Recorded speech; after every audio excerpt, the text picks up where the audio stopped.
We are fighting battles where our enemy is invisible. And the strangest part, this enemy is closer than you think. It's not outside you, it's inside, hidden in plain sight. Let's uncover what it really is. Welcome back to The Reality Hack. This channel isn't about entertainment, it's about piercing through illusions, dismantling the invisible cages we live in, and reclaiming our inner power. Today, in part 1 of this series, we're going deep into the invisible enemies we all fight every single day, whether we realize it or not. Let's start with the most hidden one, your own mind. Inside, there are invisible codes running like viruses, conditioned beliefs, subconscious trauma loops, unresolved guilt, generational shame, fear we inherited, not created. They run quietly in the background, dictating choices, driving addictions, keeping you chasing things that slowly destroy you. The enemy here isn't the world, it's the programming inside you. 2. Then there's the system we were all born into, the invisible cultural illusions, that money equals worth, that productivity equals value, that appearance equals reality, that social validation equals love. Do you see the trap?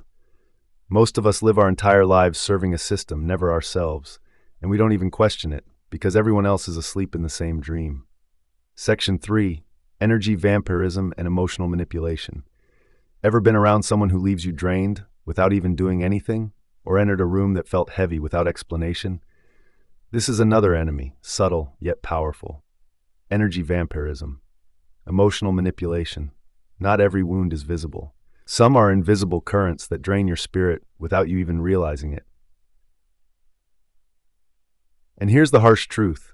Most people aren't living. They're performing roles, obeying scripts, chasing shadows.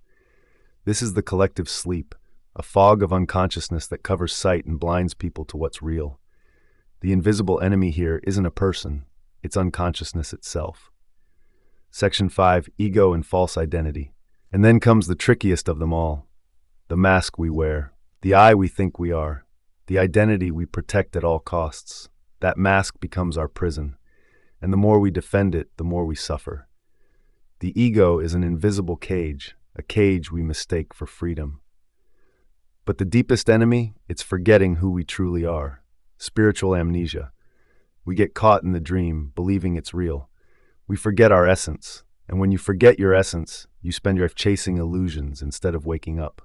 So if the enemies are invisible, how do you fight what you can't see? You don't fight harder. You sharpen awareness. You cultivate stillness. You let truth burn away the lies inside you, and slowly the invisible loses its power. Part 2, the sleep of the masses. How much of the world is asleep? The answer may shock you. Almost everyone. Not just asleep physically, but mentally, emotionally, spiritually. A staggering 95% of humanity is living in unconsciousness. Mind sleep. They live on autopilot, repeating thoughts, habits, and beliefs without ever questioning their origin. Trapped in loops of anxiety, ambition, and fear, consuming endless information but never integrating wisdom. They think they're thinking, but they're only recycling noise. Emotional sleep. Then comes emotional sleep. Numbness disguised as strength, overreactions hiding old wounds, seeking love through validation instead of presence, mistaking comfort for connection. They don't know why they feel empty, so they distract themselves instead of healing. Cultural sleep, and society trains them for cultural sleep. School, work, consume, repeat. Worshipping false gods, money, trends, fame, believing happiness will come after success, never realizing it's a vow. They follow the script, few ever question it. Spiritual sleep. But the deepest sleep of all, spiritual sleep, disconnected from source, confusing religion or belief with true inner experience, living in ego, fear, control, instead of trust, surrender, and love. The light is within, yet they keep searching outside endlessly. Reflection. So how many are truly awake? Less than 5%. Even fewer stay awake, and fewer still dare to live from that awareness. But if you are watching this, you are among the rare few beginning to awaken. That's not an accident. In part 3, we'll break down the system that keeps people asleep and why the majority still put up with it. Part 3, the system that serves no one. You feel it. This system wasn't built for you. It wasn't built for humanity. It was built to serve the elite few. The harsh truth, governments don't serve the people. They serve corporate and banking interests. Education doesn't awaken minds, it trains obedience. Media doesn't inform, it programs. Work isn't purpose, it's slavery dressed up as productivity. Healthcare isn't healing, it's profit. And religion, far too often, it isn't spirit, but control through guilt and fear. Why do people put up with it? Why then do billions comply? Fear of the unknown. They'd rather stay in a cage than face freedom they've never tasted.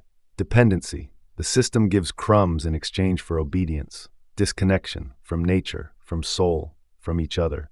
And isolation.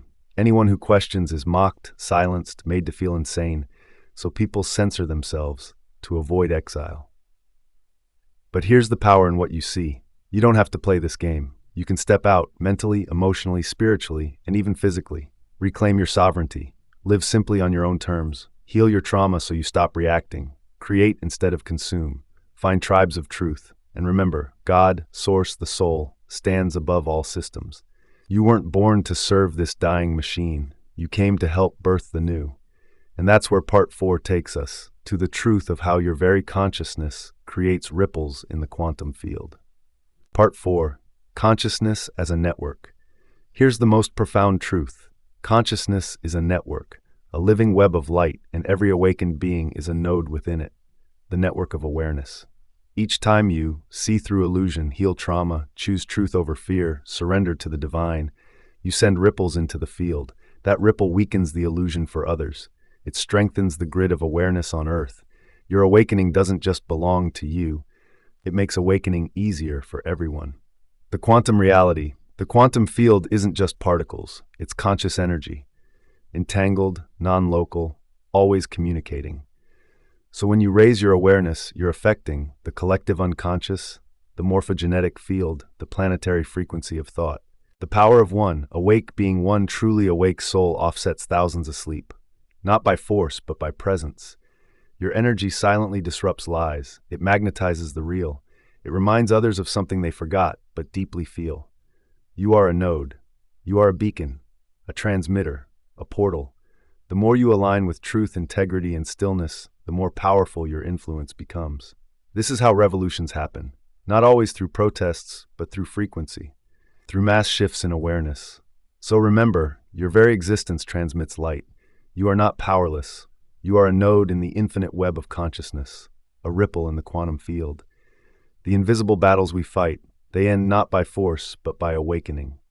Part 5, Sacred Rebellion, not playing their game. There is great wisdom in simply not participating. Refusing to take part in injustice, whether silently or loudly, is not weakness. It is sacred rebellion. To not participate is power.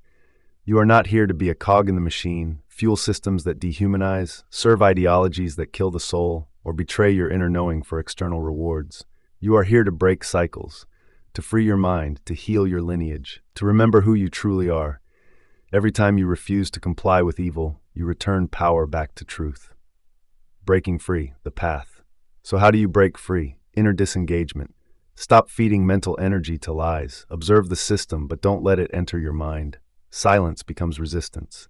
Physical simplification, live with less. Escape the consumer trap. Grow your own food. Create your own rhythm. Energy redirection.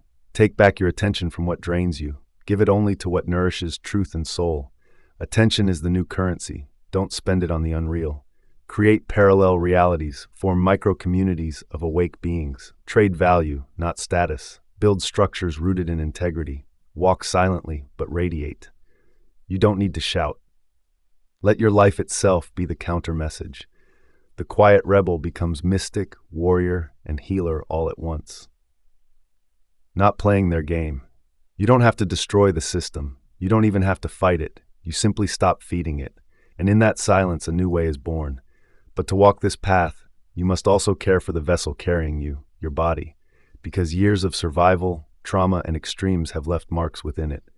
And in part 6, we'll talk about how the body keeps the score and how to return to balance. Part 6, the body keeps the score. It takes deep awareness to see this truth. Your body is paying the price for a life lived in emotional, mental, and spiritual extremes. Truth, the body keeps the score. Your body has carried the weight of trauma, the friction of overstimulation, the pull of highs and lows, and the neglect of self-abandonment in survival. And now it is asking you, begging you for balance, care, and presence. What you need now, not extremes, not punishment, not another grind, but a gentle, powerful return to center. That is where real healing begins. The path, one, listen first. Sit in silence, feel your body, ask it what it needs. You'll be surprised at the clarity it gives. 2, daily movement with kindness, no overtraining, no force. Start simple, stretching, walking, light calisthenics, discipline that heals, not punishes. 3, fuel, don't fill whole foods. Hydration, eat lightly, with respect. Treat the body as sacred, it is your temple. 4, prioritize sleep like a monk. Rest is the most underrated healer. Let stillness restore your nervous system. 5, balance over extremes, no more binge purge cycles, consistency over intensity. Flow steady, soft, strong like nature. 6, anchor your day with ritual. Just one simple daily practice, breathwork, prayer, journaling, cold water, a reset point for your spirit. You're not weak, you're healing. You are not broken, you've just been surviving too long. Now it's time to live consciously, rhythmically, wisely. This isn't about motivation, this is about coming home to your body, to your soul, and staying there long enough to heal.